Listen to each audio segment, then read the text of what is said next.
The Lenox globe is a unique, one-of-a-kind globe. It was crafted by a medieval cartographer in the early 1500s, and he drew from all the knowledge of the known world, and then the map maker wrote these three words at the edges of the continents as he knew them. Translated into English, the words are, "Here be dragons." Beyond the edges of what mankind knew about their world, all you could do was worry. I mean, there got to be dragons out there. Here be dragons. If you can't see it, if you don't know what's out there, if you can't overcome it, if it's a fearful, unknown experience, if you can't explain it away, if it's going to spell trouble or suffering or pain or sorrow or just simply the unexpected, you might as well assume they're like dragons, lurking out in the unknown, unseen, unexpected future. You might as well just write on the pages of your unknown future, "Here be dragons." There's nothing you can do but worry. Even though we know dragons aren't out there lurking at the edges of our continents, this hasn't given the world's population any kind of antidote. In fact, there's always some new dragon out there of some shape or form. I did a little digging and found the results of new research proving that anxiety didn't stay back there in the early 1500s. It's on the rise, in fact, today. One news article I came across compared children's fears with adults' fears. I thought this was interesting. Children fear bad dreams. Adults fear unfulfilled dreams. Children fear doctors. Adults fear doctor bills. Children fear clowns. Well, adults fear clowns too. Studies among college students have historically shown depression to be the number one reason students seek counseling. But in this last year, in fact, for the first time ever, according to the American College Health Association, depression has now been eclipsed by anxiety. 30 years ago, a study began at UCLA, and they would ask incoming freshman students, "Do you feel overwhelmed with your life?" And when this study started 30 years ago in 1985, incoming freshmen responded, 18% of them responded, "Yes, I feel overwhelmed with life." It wasn't long before the number increased by 2010 to 29%, but in just the last 8 years, it has risen to 41%, which is significant because college students are that demographic most excited about tackling life, yet nearly 1 out of every 2 of them are going to tell you, "I feel overwhelmed with my life." Which led one popular author and blogger to write, quote, "If you're a human being living in the 21st century and you're not anxious, there's something wrong with you." The truth is, no matter how old you are, you never outgrow the ability to be anxious. There's always a dragon lurking around the edges of the unknown world you're living in. One of the realities of the spiritual life, especially for new believers who learn it early on and are surprised to discover the simple fact that coming to Christ by faith alone didn't automatically erase any future dragon from lurking around the edges on the map of our thoughts, our hearts, our lives. If that were the case, Jesus would never have needed to preach on the subject to his disciples, but he did on several occasions. If that were true, the letters of the apostles wouldn't need to be written filled with exhortations to trust the providence of God, to trust the faithfulness of God, to trust the ability of God to turn whatever is happening in your life to good according to his purposes. If Christians, were automatically sort of vaccinated against any outbreak of anxiety, the Apostle Paul would never have commanded one of the most mature congregations to ever receive a letter from him to not be anxious about anything. Philippians chapter 4, verse 6. Slaying the dragon of anxiety from the first century to the 21st century is a daily part of the believer's battle. And it must be fought daily by the believer. I love the way Corrie ten Boom put this thought. She survived the concentration camp at Ravensbrück in Germany during the final months of World War II. And she made this point when she would later write, "Worry does not empty tomorrow of its sorrows, it empties today of its strength." In other words, worry doesn't change anything about tomorrow, but it really messes up your mind today. It's no surprise then that the Apostle Peter would tackle the issue of anxiety, and he does so with a very strong, demanding, powerful text where he delivers an ultimatum and an affirmation. So take your copy of his letter we've been working through here.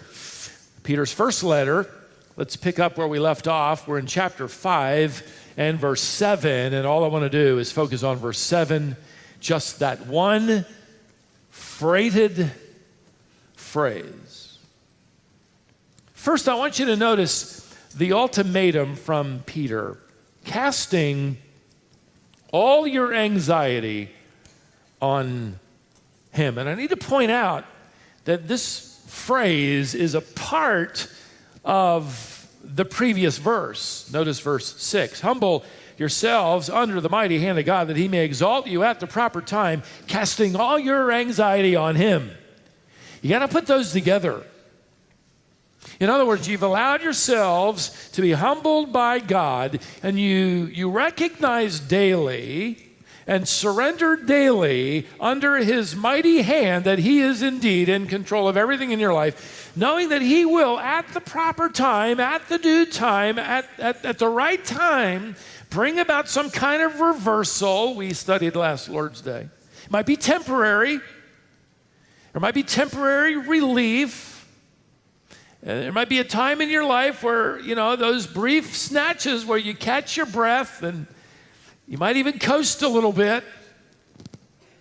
Peter doesn't say it couldn't happen now. He doesn't say it'll happen later. We do know if it doesn't happen now, it's going to happen later. In that day, when all care and all sorrow and all trouble are going to be reversed, in that eternal reversal where the cross will give way to the crown. But in the meantime, as you humble yourself under the mighty hand of God's purposes and providence, as you do that, then you cast upon him your anxiety. In fact, Peter uses a word for anxiety, merimna, which means to be pulled apart. It means to be pulled in many directions. It means, you could render it, to be distracted. It's mental anguish. You're pulled apart from all kinds of directions. In fact, I did a little digging with Kittle as a helper in his theological dictionary of the New Testament and pulled out volume 4 and looked up this word. And it was interesting to me, before Peter ever used this word, the secular Greek world used the word often to describe the cares of life that one might brood over. They would write that these cares are the kind that disturb your sleep. Some things never change.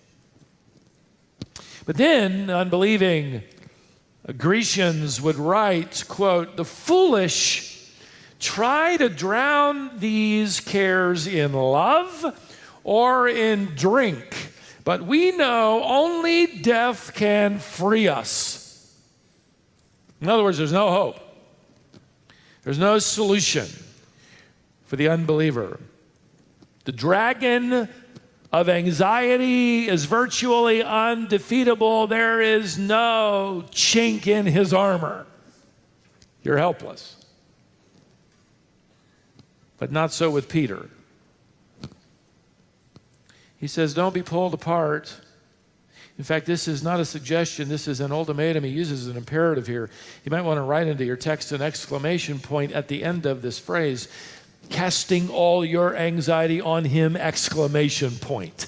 In fact, the verb for casting here has the idea of throwing them on another. You take them off yourselves and you throw them on another. Very specific verb. By the way, it was used on one other occasion in Luke's gospel in chapter 19 and verse 35 for that event where the disciples took off their cloaks and threw them on the back of that colt upon which Jesus would ride into Jerusalem. They took off their cloaks and threw them on that colt. That's the picture. Bible scholars point out that Peter is more than likely quoting what must have been to him a favorite verse, like these little children on the video earlier, quoting these verses. David was the first to pen it in Psalm 55, where he writes, cast your burden upon the Lord and he will sustain you. And if you dig into that, and we can't spend any time hardly at all, but you dig into the context of that, and he's writing that struggling with the betrayal and attacks of close associates, he expected to defend and support him. So in other words, in David's personal struggle with concern and anxiety related to feeling entirely alone and attacked, it drove him to write under inspiration this truth. I'm going to take all of it and I'm going to put it on the shoulders of my strong Lord. You don't surrender to your circumstances, you surrender your circumstances over to the strong shoulders of your Savior, is the point. That happens to be the ultimatum for the Christian to live by. Secondly, I want you to notice the affirmation. Notice further in verse 7, because he cares for you. Because we might be tempted to think, I don't want to do that because, he doesn't want them. So Peter quickly says, let me give you an affirmation here. He actually cares for you. And by the way, just as casting all your care on him is not a suggestion, but an ultimatum. So this phrase here is not a question. It is an affirmation. There's no question mark at the end of this verse. Peter doesn't write, casting all your care on him because I think he's going to care for you, so go ahead and give it a shot. I'm hopeful he will. I don't know, question mark. No, in fact, he uses the word for care here, which involves the nuance of someone having an interest in someone else, and it carries this idea. It carries the idea of forethought. In other words, Jesus not only cares about you, but he saw that trouble, he saw that sorrow, he saw that challenge, he saw that difficulty coming in your life ahead of time. And he not only saw it ahead of time, but he cares about you, and he knew what you would need ahead of time. Like I said, this is a freighted phrase. And what did you need? It might be the courage you need to not run away from it. It might be the wisdom to know how to start over or take the next step. It might be the strength you need to face that particular dragon and trust the ultimate dragon slayer, Christ.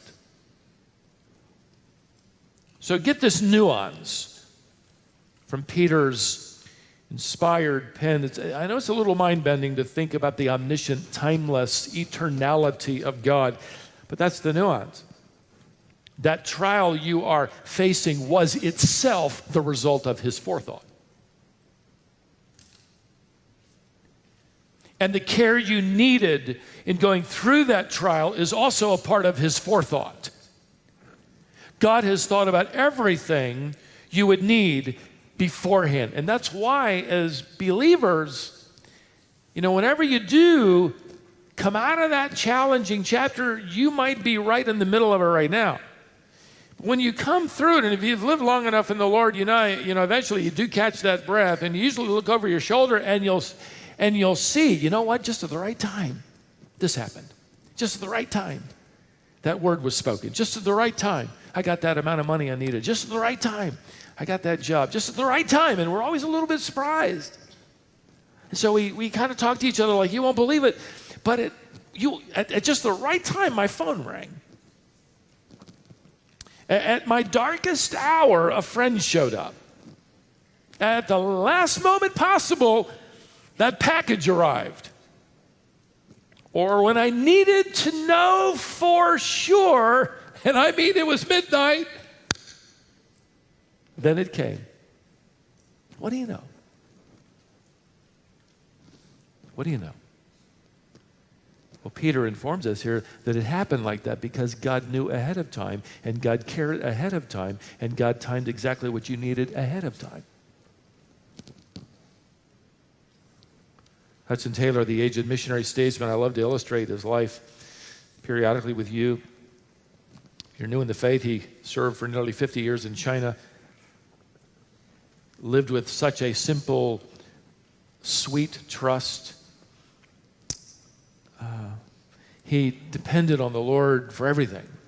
In fact, soon after arriving, he lost his support back home because he decided to put on the queue, the ponytail, and adopt the dress of a Chinese teacher. Dropped his British dress. And his two associates turned on him, wrote all of his supporting churches back home, and they stopped his support. He decided not to come back. He stayed on, and at just the right moments, support would come. Well, on one occasion, Hudson Taylor, this is at the end of his ministry, he's standing at a train station, gray hair, gray beard, black suit, and he's waiting for the train, and a pastor recognized him and came over and introduced himself to him. They were getting on the same train. So they got on together, sat together for that 3 or 4 hour journey. And while they were in the middle of that journey, if you've been in Europe traveling by train, they still do it. They did it then. Here comes that meal cart. You buy your lunch, and the pastor offered to Hudson Taylor, let me buy your lunch. And Hudson Taylor agreed, thanked him. They ate lunch together and chatting, and then the conductor was coming down through the cars and reached their car, was coming to either punch or sell the ticket for that leg of the journey, and the pastor noticed Taylor hesitating. And the pastor jumped in and said, let me buy your ticket. And he bought Hudson Taylor's ticket. And then after the conductor made his way out of the coach, this pastor looked at Hudson Taylor and said, if you don't mind me asking, do you have any money? And Hudson Taylor said, none at all. And the pastor said, well,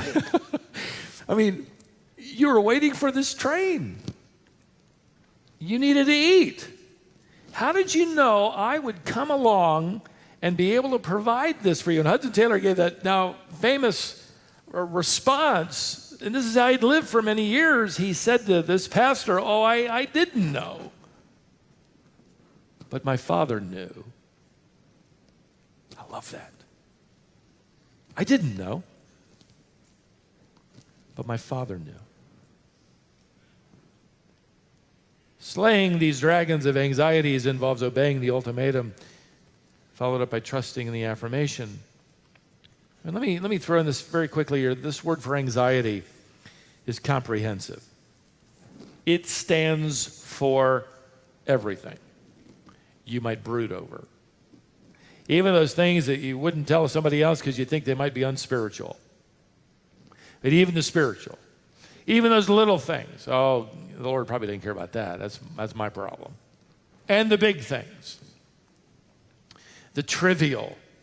the significant, those things you lose sleep over, those things you brood on. If you're anxious about anything, He cares about everything. You could translate this phrase rather woodenly. In the original language, it's rough to our ears, but I like the way it sounds. It would read, "To Him it is a care concerning you." You could paraphrase that to read, whatever is on your mind was on His mind first. He knows the color, the size, and the shape of every dragon you face. So what do we do about this ultimatum and this affirmation? Let me give you 4 quick action points. First, there's something you've got to do. You got to do this. You can't say, well, okay, I'm just going to wait till God takes that worry away from me. No. You place your worries on Him like the disciples took off their cloaks and put them on the back of the colt. Moment by moment. We have the habit of putting that cloak on the back of the donkey and then saying, nope, I'm going to wear it after all. And then taking it off and putting it back on the colt, that poor colt, so confused. And that's our problem. In fact, we have trouble giving our worries to Jesus because we're not sure He's going to handle them like we want Him to handle them. So I think I'm going to keep this one. Because I got a resolution in my mind. And I'm not sure it's yours. Which is another way of saying we're not humbling ourselves under the mighty hand of God. Our sovereign Lord, that comes first. Humbling ourselves under God's sovereign control precedes the casting of our anxiety upon Him. And that's significant, and it's true, isn't it? Because you're really not just handing over to Him some little worry. You're handing yourself over to Him. You're handing your family members over to Him. You're handing your future over to Him. You're handing the unknown, unseen, I don't know what you're going to do, but I'm going to give it to you over to Him. Which is interesting. I was reading Chuck Swindoll's commentary on this text, and he said, this phrase here kind of reminds me of what it would be like to bungee jump off a high bridge. At that moment, you're no longer in control. You are entirely dependent on the strength of that giant rubber band, which is why I'll never do that, by the way. The good news is Jesus is not a rubber band. He doesn't break. There's no risk when you cast yourself upon Him. Secondly, there's something you got to believe because He cares for you. Really? There's something about us that resists that. You ever thought about the fact that every religion panders to the heart of mankind? It has its adherents attempting to do all kinds of things. Why? In order to get their God to care about them. Christianity is that distinctive promise that your God already does. Still, believing this might be nothing less for you right now than an amazing declaration of trust. Right now, you're in the process of trusting God in the dark. You're walking with Him through some particular valley. I mean, you could easily write into the margins of the map of your life right now. I got to tell you, Stephen, you don't know. Here be dragons.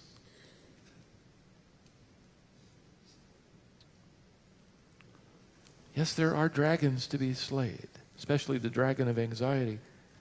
So continue to remind yourself of this affirmation. He cares for you. He cares for you. Write your name into that text. He cares for Stephen, Susan, Bill, Jim, whatever.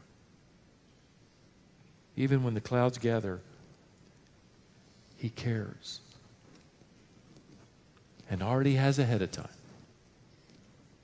about everything about you. One evangelical author wrote about one of the early experiences of an African-American pastor by the name of Gardner Taylor, who faithfully pastored for years in New York City. One of our summer series guests, so we'll have back a little later. He's now not as available. He's pastoring an African-American Presbyterian church, Richard Allen Farmer, phenomenal pianist. You may remember him. But every time Richard would come here, he'd tell me, Stephen, I want Sunday afternoon free because I'm going to go visit Dr. Gardner Taylor. I didn't know anything about Dr. Taylor. I wish I did because I probably would have joined him. He's called the Prince of American Preachers. Died at the age of 97 after retiring here in Durham. But this particular author was in one of his seminary classes he would teach periodically, and he retold the story. Gardner Taylor, let me just let him tell you. He said, I was preaching in Louisiana on one occasion during the Depression. Electricity was just coming into that part of the country, and I was out in a rural black church that had just one little light bulb hanging down from the ceiling to light up the whole sanctuary. I was young and inexperienced, but I was preaching away when in the middle of my sermon, all of a sudden, the electricity went out. And that bulb turned off. And there I was in this completely darkened little sanctuary. I didn't know what to say. I was a young preacher, I'd never experienced this before. I'm stumbling around for words. And then one of the elderly deacons sitting in the back of the sanctuary raised his voice and cried out, "Preach on, preacher. We can still see Jesus in the dark." Man, that's a great sermon all by itself. Sometimes it is only then when we can see him and see him best. But Peter is encouraging us here that even if we can't see him, he can see us. Even when we might not care all that much about him, he's deeply concerned, eternally so, with us.